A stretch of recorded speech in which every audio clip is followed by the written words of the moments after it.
Hello friends, welcome to pro talent and I am Nitin Parmar. दोस्तों, आपका स्वागत है on this 6th module on competitive exam and academic planning session. In today's session we are going to discuss about how to attempt practice questions while preparing for the exam. दोस्तों, CLAT की परीक्षा के लिए on an average you can say a good aspirant will be solving some around let's say 100 questions per day, average की बात कर रहा हूं मैं, ठीक है, which means in a month a student is able to solve some around 3000 plus questions, and then you can say in 6 to 8 months time the student will be in a position to solve some around 20-25,000 questions. बहुत सारे बच्चे ये 20-25 हजार question solve तो जरूर करते हैं, ठीक है, पर उनको ये रहता है कि सर मैं क्वेश्चन की प्रैक्टिस तो ज़रूर कर रहा हूँ पर इम्प्रूवमेंट जैसा चाहिए वैसा नहीं है। मैंने आपके सभी सेक्शनल टेस्ट दे दिए। अभी I was just talking to one of our test series student and that test series student said कि सर मेरे सेक्शनल टेस्ट सभी कंप्लीट हो चुके हैं, ठीक है, but still my capabilities have not improved. ठीक है दोस्तों, क्या सिर्फ क्वेश्चन आपकी आंखों के सामने से चले जाए और ऑटोमेटिकली आपके अंदर बदलाव आ जाए, ऐसा तो होने वाला नहीं है। ये सुनो, you have to actively engage with the question and try to change your mind. आपको अपने क्वेश्चन के साथ एक्टिवली एंगेज होना है और अपने दिमाग को चेंज करना है। अगर आप ये कर पाए तो आपके अंदर बड़ा बदलाव आएगा। ये सुनो दोस्तों, बहुत बार ऐसा भी होता है कि हम क्वेश्चन को याद रख लेते हैं कि अच्छा फलाना क्वेश्चन है, ये आंसर होगा, ठीक है, फिर उसके बाद जब भी वैसा क्वेश्चन अपने सामने दिखे हम उसी चीज़ को याद करने की कोशिश करते हैं, ठीक है, पर आप समझ सकते हैं कि ये कोई मैथ का खेल नहीं है। Law entrance examination is not an exact science, okay, it's more of arts. You should actually develop an art of answering question. दोस्तों, आज हम उसी मुद्दे के ऊपर बात करेंगे कि हमें क्या क्या चीज़ों का ध्यान रखना चाहिए while we are practicing question. सबसे पहला मुद्दा, whenever you are appearing for any type of questions, ठीक है, भले आप एक आरसी का सेट सॉल्व कर रहे हो या आप एक से लीगल रीजनिंग का सेट सॉल्व कर रहे हो या आप एक लॉजिकल रीजनिंग का सेट सॉल्व कर रहे हो या आप क्वांट का सेट सॉल्व कर रहे हो, always always always you solve those questions in a time limit.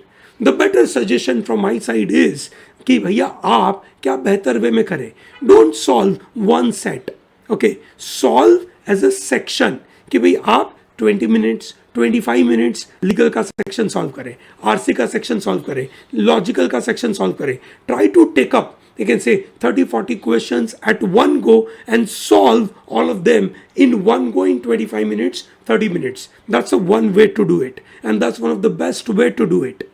दोस्तों, individual topic by topic solve करना से बेटर सेक्शन वाइज सॉल्व करना is always good. That's number one, ये ध्यान रखें, okay. Section wise time limit में solve करने से फायदा क्या होगा? फायदा ये होगा कि आप कंटिन्यूअसली एक पर्टिकुलर थॉट्स में आप क्वेश्चन सॉल्व कर रहे हो, ठीक है, आपके सामने बहुत सारे क्वेश्चंस आ रहे हैं, आप अलग अलग समय पे किस तरीके के रिएक्शन देते हो ये आपको समझना बहुत ज़रूरी है। आपको समझना है कि आपका ब्रेन किस तरीके से रिएक्ट करता है, ये आपको आइडेंटिफाई करना ज़रूरी है। ये सुनो, so always always train your brain to think in a time limit, ठीक है, and thereby give questions to your brain in a time limit. That's number one. Number two, बहुत बार हम क्वेश्चन कैसे सॉल्व करते हैं, ठीक है, हमारे सामने क्वेश्चन आए, ठीक है, हम तो भाई क्वेश्चन आए सॉल्व कर रहे थे और फिर लेकिन से मार्क कर दिए, पीछे सॉल्यूशन देखा कि अच्छा ये हमारा राइट हुआ, ये गलत हुआ, ये राइट हुआ, ये गलत हुआ, अच्छा गलत क्यों हुआ, हमने सॉल्यूशन देखा, बोला अच्छा इनका बात सही है, हमारा बात सही नहीं है, ठीक है, और हमने बोला ठीक है चलो मान लिए और आगे बढ़ गए। भाई साहब, आपने जब पीछे सॉल्यूशन देखा तो आपने ये जानने की कोशिश करी कि आपके थॉट प्रोसेस में क्या गलती थी? शायद नहीं।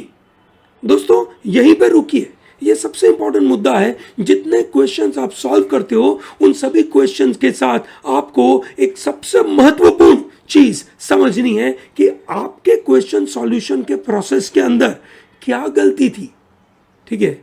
उस प्रोसेस को समझिए, उस प्रोसेस को करेक्ट करिए। That's very important.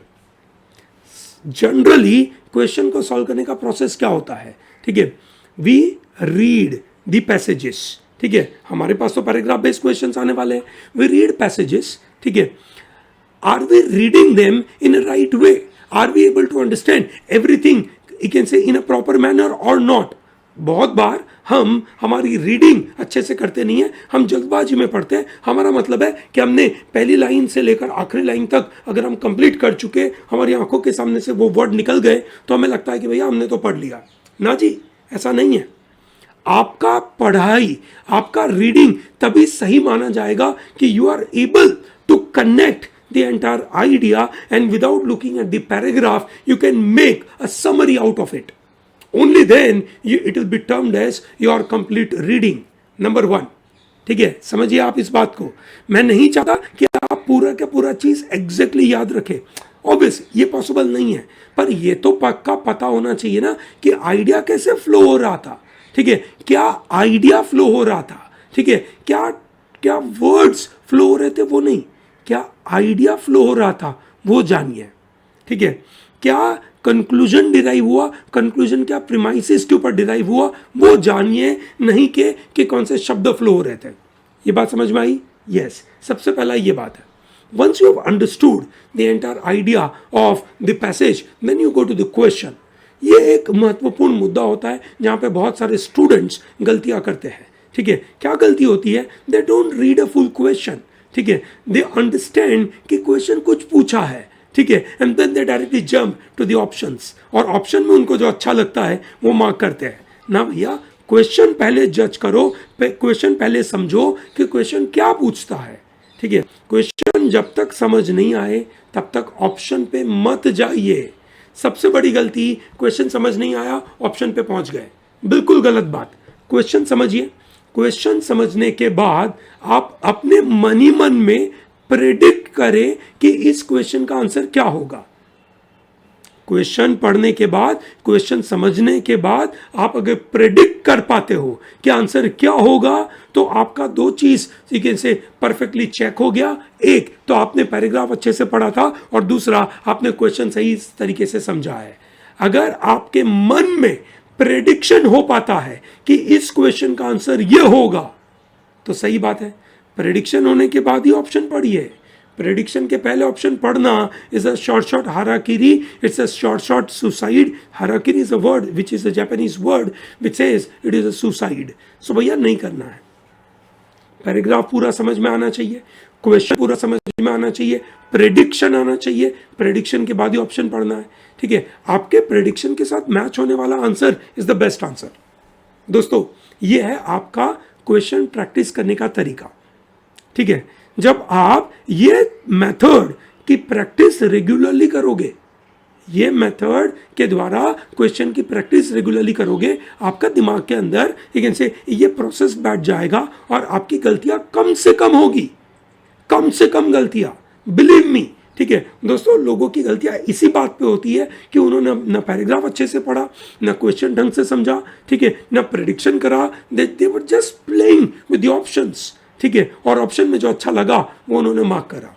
ज़्यादातर केसेस में ऑप्शन इतने दूर दूर होते हैं कि लोगों का आंसर सही बैठ जाता है। ठीक है, पर बहुत बार जो गलतियां होती है जहां पे आप 50-60 मार्क्स तक ही सीमित रह जाते हो अपने मॉक के अंदर, तो कारण सबसे महत्वपूर्ण उसका यही है कि भैया आप मिस आउट कर जाते हो कि भैया क्वेश्चन क्या पूछा है और उसका आंसर क्या मिलेगा। ठीक है, ये हुआ एक बात, और ये तो हर बार करना है। उसके बाद जब आपको कोई क्वेश्चन का आंसर सही नहीं बैठा, आपका डाउट बना, ठीक है, तो आपका काम होगा कि वापस उस क्वेश्चन को देखें, क्वेश्चन का क्या इंटरप्रिटेशन आपने किया, ठीक है, सॉल्यूशन में क्या दिया। ठीक है, आप अगर सॉल्यूशन से समझ पाए तो बहुत अच्छी बात है, नहीं समझ पाए टीचर के पास जाइए, टीचर से पूछिए कि सर मैंने क्वेश्चन को ऐसे समझा है, ठीक है, आप ये मुझे समझा सकते हैं कि ये मेरा क्वेश्चन का इंटरप्रिटेशन सही है कि नहीं, और जो मैं प्रेडिक्ट कर रहा हूं वो मेरा प्रेडिक्शन सही है कि नहीं। ठीक है, ये चीज पूछिए, क्वेश्चन का आंसर मत पूछिए। ठीक है, क्वेश्चन का मेथड पूछिए। Don't ask your teacher to give you fish, ask your teacher how to get that fish. ठीक है, that is very important. I believe this is very important. दोस्तों, हर बार हम ऐसे मॉड्यूल लेकर आते हैं आपके पास जो कॉम्पिटिटिव एग्जाम एकेडमिक प्लानिंग के मॉड्यूल होते हैं. उसके अंदर हम छोटे छोटे मुद्दे आपके साथ डिस्कस करने की कोशिश करते हैं, which will give you complete clarity कि किस तरीके से आप अपनी तैयारी को और बेहतर वे में इंप्रूव कर सकते हैं. दोस्तों, अगर आपको ये मॉड्यूल पसंद आते हैं तो इसको लाइक करिए, हमारे चैनल को सब्सक्राइब करिए, share this videos to large number of people so that large number of people can benefit of this. Okay, thank you very much for watching this and all the best for your preparation.